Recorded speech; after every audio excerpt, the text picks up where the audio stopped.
militari americani nell'ospedale della NASA Sigonella e altri marinai appartenenti al gruppo di volo BP-46. Siamo oggi qui a San Giovanni dei Curti, diciamo il lungomare catanese, per supportare il Lions Club e quindi effettuare uno dei progetti che noi chiamiamo Community Relations.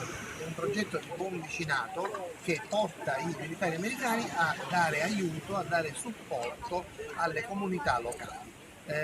Ci siamo divisi un po' tra gli scogli insieme ai Lions, ai giovani Lions della zona 14 per poter ripulire quello che purtroppo gli civili lasciano quando vengono qui in spiaggia.